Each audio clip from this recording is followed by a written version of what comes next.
You're left, you're left. Come on, guys, you're left.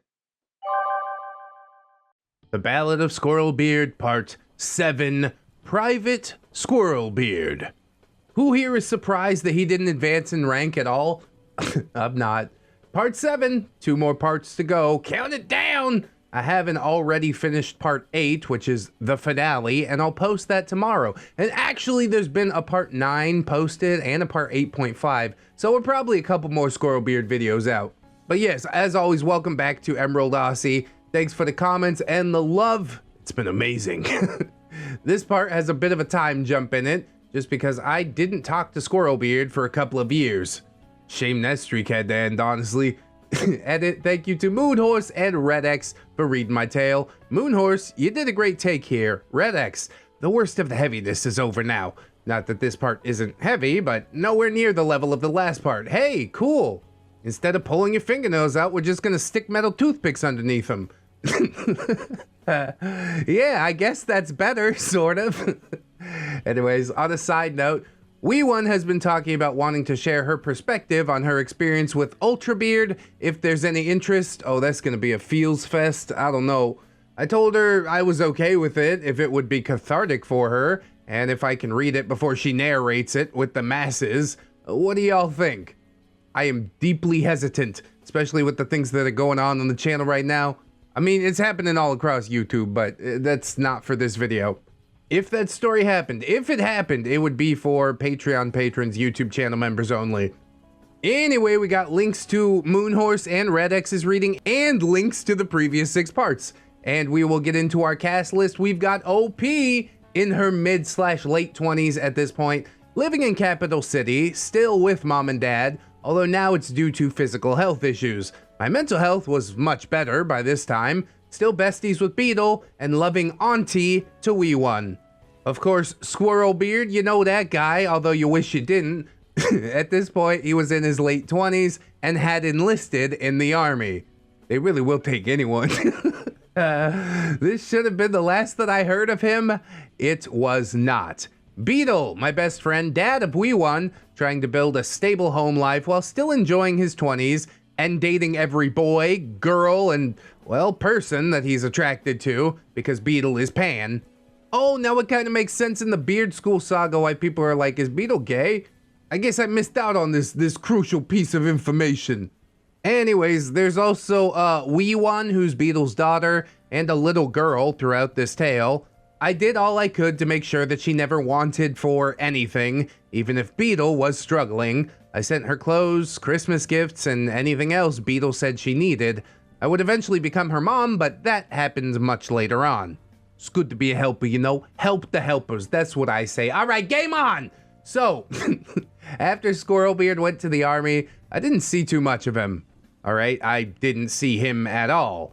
I didn't talk to him much either. I did hear from him a few months later, because he was going to be in the nearby town seeing his parents. We talked for a while, and he sounded like he wanted to see if we could work. We planned to go out for Valentine's Day. Oh, very timely. I'm reading this on February 13th, although with the YouTube struggles, I don't know when it'll actually go up. Anyway, I was absolutely fine with all that. Seemed like a great day for an official first date.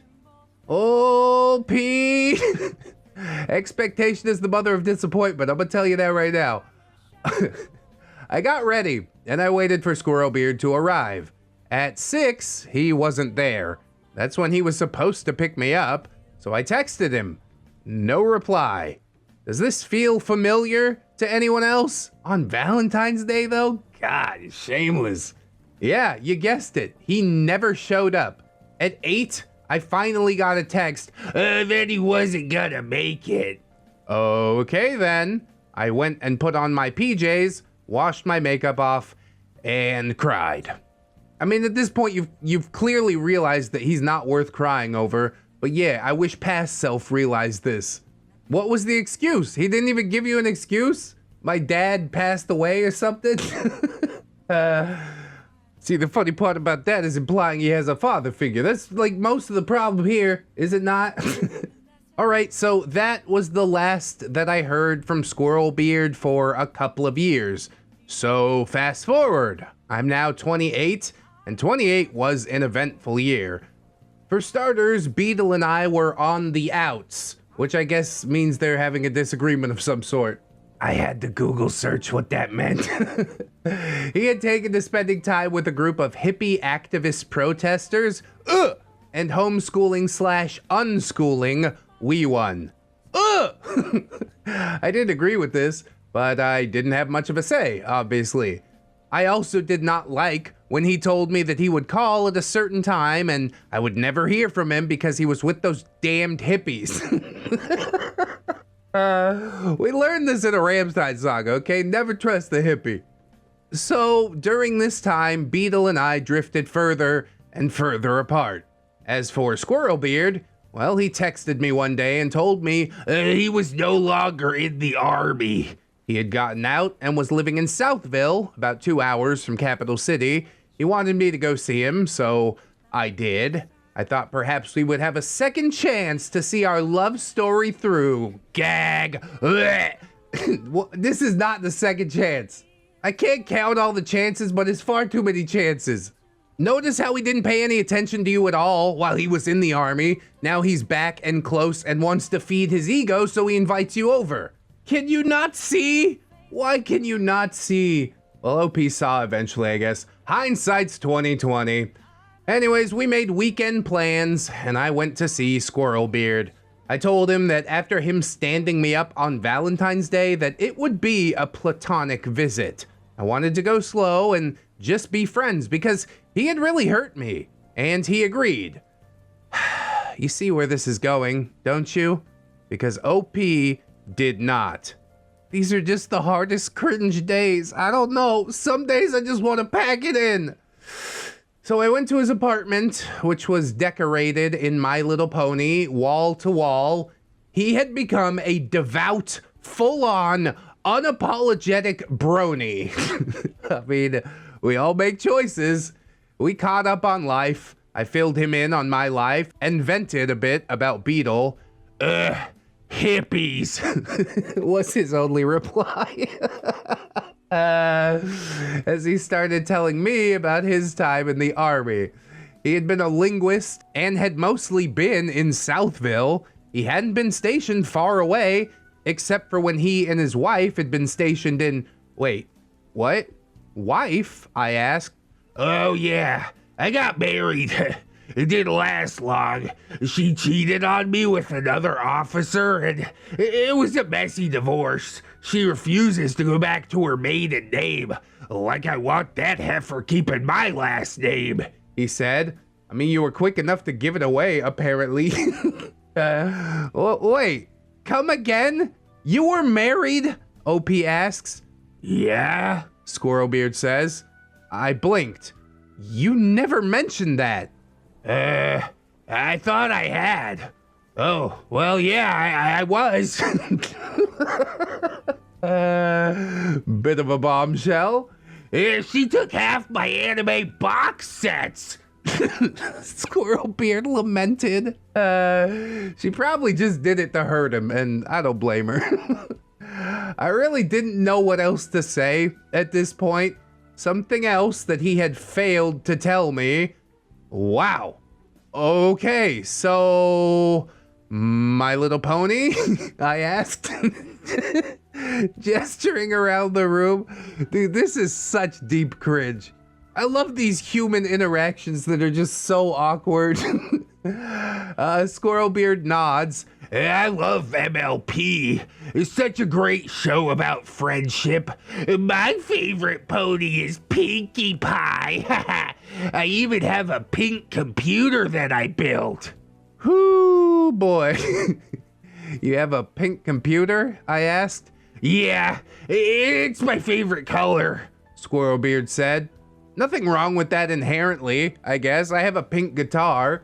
But to hold it up as like a cornerstone of your personality, I can't sign off on that. All right, now, dear reader, as you must know by now, I am a supporter of the LGBT community. Hell, I'm part of it. I'm bi, my husband's pan, my daughter is either a lesbian or pan. She's still working all that out. I have zero issues with who you love. I do, however, have issues when you're acting like a closet case when you've been homophobic for the entire time I've known you. Unless it involved two hot chicks. Whoa. I mean, does pink automatically imply closet case? You're coming at my pink guitar at this point, OP. I think the truly crazy thing is trying to tie a color to a gender. OP continues, do I honestly think Squirrelbeard is a closet case? Hard to say. I want to say no, but really that's just Squirrelbeard for you. But honestly, given his church upbringing, it is entirely possible. I'm not gonna sign off on much, if any, of that paragraph. We'll move forward amicably, thank you. This is what I was pondering as I started to feel sorry for Squirrelbeard. Had everything he'd done to me been because he was struggling with life in the closet? Not that it would excuse some of the things that he did to me, but it might, I don't know, explain it? We're grasping for reasons at this point. Can it just not be that he's a despicable human being? Usually things aren't that cut and dry, but for my own sanity, I have to pretend that they are in this case. I was still pondering all that when I felt Squirrelbeard's hands on my hips and his lips on my neck. I pulled away. Damn it, Squirrelbeard. I told you, this is a platonic visit, I cried. It was the first time that I had stopped him, and the first time I had stopped him so forcefully. Was I getting over him? What was happening? I certainly didn't find myself as attracted to him as I had been in the past. But no, that couldn't be. Love doesn't die, or else it's not love. Thus, if I ever loved him at all, I still did. I don't think that's how it works. It had just been a while, and now I had to get to know him again. Love definitely dies, especially if one party is being treated horribly. Essentially, and I probably said this before, wifey is my mirror, you know what I mean? If I see that she starts having a rough time, that means that I need to step up. Do I always do that? No, I don't. But love is something that needs to be watered in order for it to grow, right? I don't know if you still hold these beliefs. I don't know if I'm just being like extra combative today. But I disagree again, OP.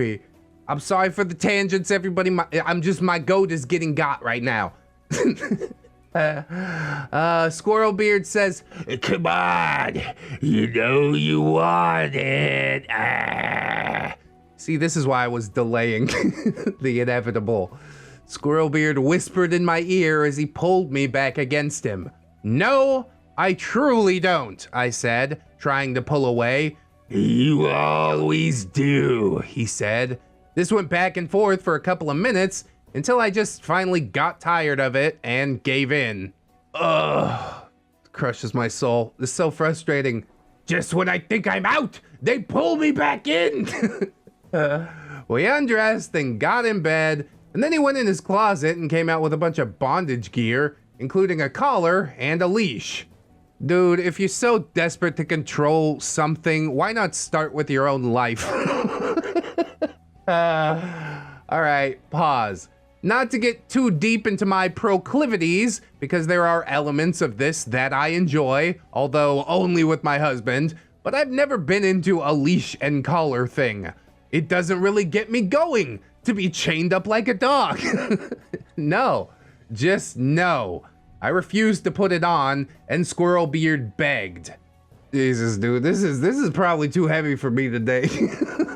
I'm not liking this story. Come on, try it with me. I've always wanted for you to be my little pet, Squirrelbeard pleaded. No, I said. Please, OP, he begged again. No, and if you push it, I'm stopping this right now, I said. Okay, fine. He went back to kissing me and doing other stuff. Call me Daddy, he whispered. What? Ew. No, are you serious? I asked. Yeah, he is serious. Again, same reason. He needs to feel like he has control of something. And of course, Squirrelbeard continues begging, "Please, I want to hear you call me that," he said. I felt so disgusted. Ugh. "Oh, Daddy," I said, grossed out with myself. "Oh, yeah, again," he begged. Oh, God, I'm begging too. Please, no more. I'm not ashamed to admit that I faked it just to be done with it. Truth be told, I always faked it with him. But this time I faked it a lot faster than I usually would have. I know. I honestly thought that sort of release was something that just wasn't for me. That something was wrong with me. But I found out later that is not true at all. Probably so. Just kind of need somebody that knows what's going on there. or to be emotionally invested enough in each other. I think that's the real secret ingredient, you know? OP continues. Obviously, I was not entirely happy with the way this visit went. He made it extremely and while I should have said no, I decided that it just wasn't worth arguing with him. Dude, pack it in. Go home. Why do bad things happen? Anyways, this is a good time to take a break. Yes, please pull me out and discuss why I couldn't just cut him out of my life. At this time, it wasn't just about being in love. By this time, I don't think I was completely in love with him anymore, but I had this whole soulmate idea in my head, and that was really hard to let go of. I mean, I still believe in soulmates. It just was who you thought it wasn't or something. It's also really hard for me to cut people out of my life. I want to be that friend that is there no matter what. I've learned as I've gotten older that that's not always possible, but at this time, I was still in the midst of learning that lesson. OP, you're like such a Virgo. I'm a Sagittarius. I'll leave people because their socks don't match. I don't believe in any of that. So for this reason, I couldn't bring myself to just cut Squirrelbeard out of my life completely. I still haven't 100%, but that's for part 8. I guess that's why more parts keep popping up, isn't it? Basically, at this point, I was loyal to a fault. And I don't mean that in I'm gonna say it's a fault because I want others to recognize it as positive and build up my ego sort of way. I mean it in an it actually is my fault and I need to work on it because it breeds toxicity in my life sort of way. You can be toxically loyal, and I absolutely was. Still am, but I have improved. I think you can be toxically anything, that's true. Too much of a good thing. So after that visit, I did continue to talk to Squirrelbeard, although not even close to daily anymore. That is the smallest victory ever, but you know what? We gotta take that. We take those. I had my own stuff. At this point, I found the joys of comic conventions and podcasting. I loved cosplaying, usually as a DC hero, actually usually some version of Supergirl, and I got invited to host some panels on various topics, from fanfic writing to movies that were so bad that they're good. Think The Room. I met some amazing people that I look up to, and it was a great time. Of course, I was working as well, because Comic-Cons certainly do not pay the bills. Not yet, anyways. I was working in preschool by this time. I left the call center behind because it was causing me way too many stress-related health issues, and I actually love working with kids much more than entitled adults that needed their TV fixed today because their precious baby needed to watch High School Musical. And if I couldn't make it happen, then I was a meanie head. Paraphrase of an actual call. That's when you offer to make a house call and then you show up and smash the TV with a hammer. And say, "This is poison for your brain. Your dopamine receptors will thank me." I also did some text-based RP at the time as well, and continued to play WoW. I had gotten my dad into it by this point too. God, there was a time everybody was hooked on it. World of Warcraft. My dad was actually more obsessed with it than I was for a while. I still lead the guild he started proudly. Damn, I miss him. Damn, dude. Your father's legacy is the guild inside the game? Yeah, I guess I would have to play forever at that point. So yeah, all in all, life was pretty okay. That said, I was still fighting with Beetle, and that was only deteriorating further. The hippies continued to contort my bestie's mind into something that I did not recognize, and no amount of reason would get through to him. It all came to a head one day when he could not understand why I was so mad at him. Maybe because I don't like you promising to RP with me and then standing me up, I shot back. Oh, so you're mad I actually have a life. I got real life friends and you're jealous, Beetle countered. Bro, way to miss the point completely. We're talking about two different things. Nothing constructive is gonna get done if you're arguing like this. Hear each other, listen and respond for God's sake. Obviously they did eventually, but yeah, in the moment it's frustrating. I sighed. No, I don't care that you have other friends. I do care that you tell me you're gonna be online at the said time and I'm there waiting for you and you never show. It's like we're doomed to repeat our past traumas or something like that. Well, I'm sorry that I still have a life outside a computer. I can't always plan for these things, Beetle said. Then don't give me a specific time to be online, because when you make plans with me, I'm taking you at your word. I tried to reason. You're acting like a jealous ex-girlfriend. I don't understand your issue, he said. I mean, in this moment, maybe he didn't know that Squirrelbeard stood OP up so many times, and this is part of her past traumas. All of us do, because OP has spilled her guts in the previous parts. So I'm not sure if Beetle is actually unaware here, or just deflecting, or, you know, he's a dude in his early 20s that doesn't really know how to process stuff like this. I think that's the likeliest answer. I've definitely been here before, kinda, sorta. OP says, you're making plans with me and then bailing. I'm sorry we can't make plans in real life, but this is the only way we can hang out. So I take these plans as plans, I said. Beetle was just getting more angry. I can't plan my life around a computer. I'm not asking you to, I cried. He just didn't get it. Yes, you are. I don't understand why this is all such a big deal, Beetle said. Because I'm in love with you. Oh, I cried. And I froze the moment those words left my mouth. Oh, I hadn't meant to say that. To be 100% honest, I hadn't even really known that I felt that way until I said it out loud. You what? Well, you picked a damn fine time to say that, he cried.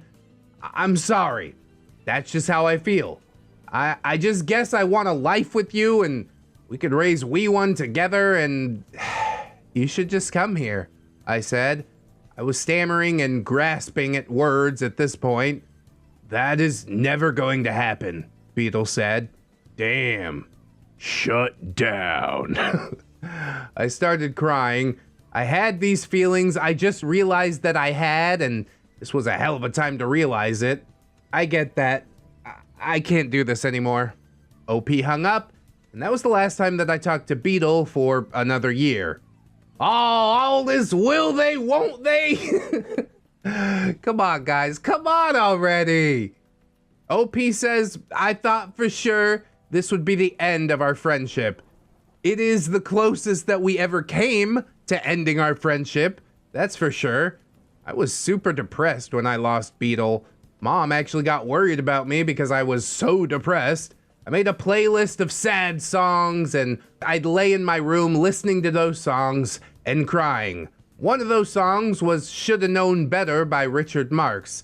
To this day, when it comes on the radio, I tease Beetle by singing it to him. When it comes on the radio, who's out here with the radio? When I play it on Spotify to antagonize him. As for Squirrelbeard, somehow he wasn't as important anymore. I was honestly unsure how I felt about him at this point. What I did know was that I couldn't cut him out of my life because he was a friend, if nothing else. That's some heavy cope, man. I finally decided I needed to see him again. Come on! To try and sort out my feelings for him. I had no idea how this would end up changing everything. Hopefully for the better, maybe. I planned a weekend trip to go see him in Southville. I went to his apartment and I sat down in the living room and had a talk with him right away.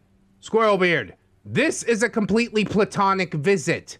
I'm in a bad place and I'm trying to sort some things out. I just need a friend.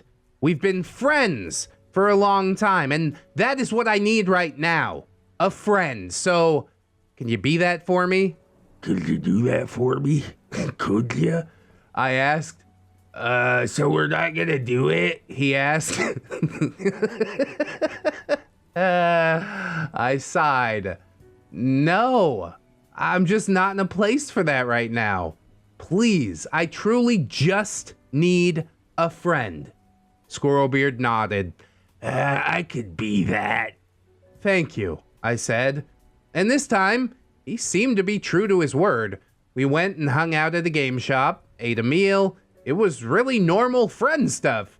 I did note that the pony decor had expanded to taking over his truck by this time. Oh, I will never get over that huge truck decorated with Pinkie Pie everywhere. It happens more and more. It's disgusting. He forced me to watch My Little Pony and it was painful. Don't get me wrong, I like some kids stuff. I will still watch Power Rangers when the mood strikes, but MLP with its hippie messages of fairness equals inclusive.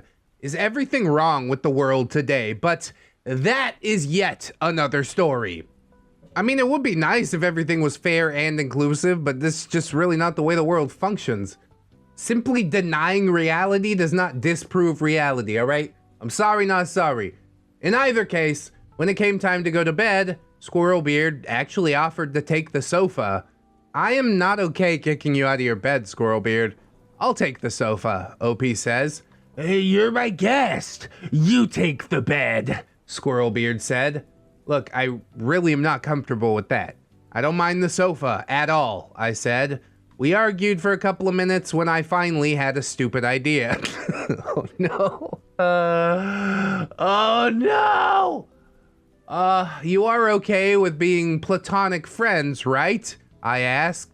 He nodded. Yeah, if that's what you want.